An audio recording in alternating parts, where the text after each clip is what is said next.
Today I'm just going to do a quick video on this Delonghi EC260. This is the black version. I got this in December and we're in March now.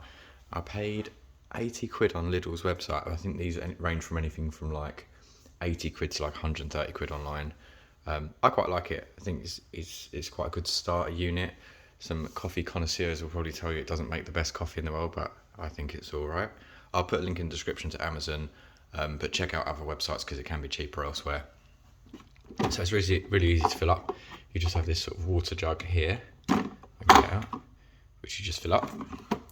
You get two of these, so that is a single espresso, which I was using for a while, but now I've got the double one in here. So you just take that off one-handed. No, I can't. That's it. So this just clips in here, and you just swap them out and put the new ones in. Again, I can't do it one-handed, but you have to line this little tab up here and pop that into there. There you go. So switch it on and there. So this is like sort of brushed aluminium. I quite like this. It doesn't feel cheap, and this actually I think is made of metal. This knob. So just leave it in that mode whilst it heats up, and it will come up with a little green light when it's ready. It's got the milk frother here. It doesn't actually come with the mug for it. This is pretty much all you get, sort of this and this. The drip tray, once you've got that's called a portafilter. Once you've got this on, I'll just put on empty for now. You can't actually get a lot of mugs underneath, which is really annoying. So you have to take the drip tray out, which sort of defeats the object. So I'm just quickly going to fill this up with coffee. It takes brown coffee, and then I'll come back. So in the back you get this scoop, so you can scoop up your ground coffee and pour it into there. It does come with a tamp, but it's only plastic, so I don't find it's very good. It's all right. I mean, I was using it for a couple of months like that, but I've got this one, which is like a push spring one. And again, I'll put a link in the description to this, but basically I put it on like a sort of towel and I just press it down like that, and then you load it into the machine like that. Oh, about rolling it over. It has actually warmed up now, so I've got my sugar in the bottom, and I normally go for something between sort of like 30 seconds, 35 seconds. It is a bit loud, but it's a cheap machine, what do you expect?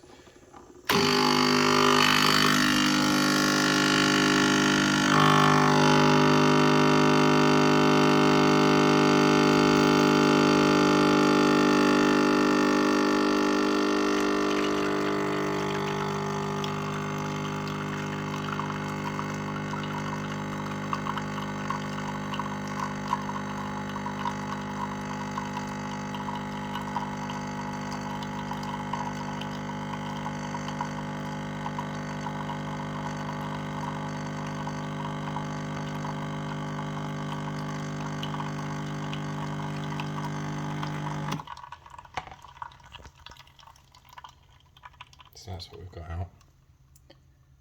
And it's coming out a bit weak now, so I don't really want to leave that there all day. So I'm going to put the drip tray back in.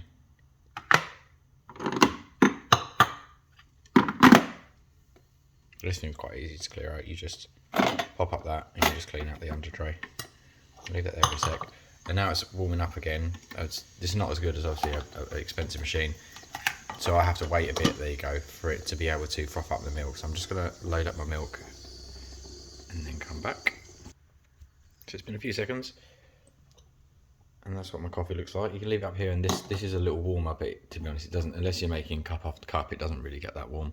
So you switch it to this mode, and again, I'm going to try and do this one-handed. You switch this, you put this down, and it'll froth up your milk. And I fill this, I had to buy this separately, but I fill this up to about 125 ml. So let's give it a go.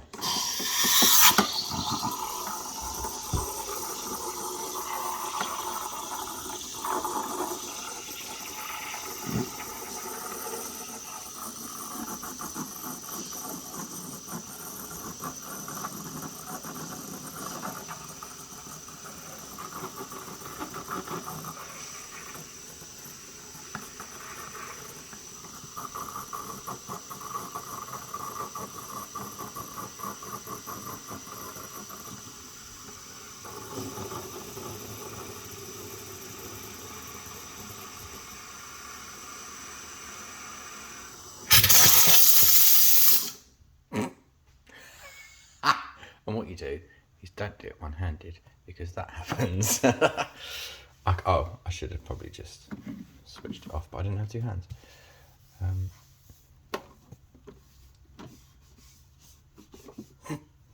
Anyway, so normally what I do when I haven't made an absolute mess everywhere is just sort of spritz it afterwards, clean this nozzle, and then if you twist it that way, you end up with a bit of milk on here, so I'll just clean that off.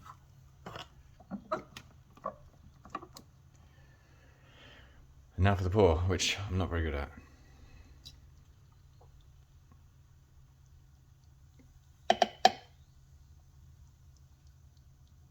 There you go, something that vaguely resembles a coffee.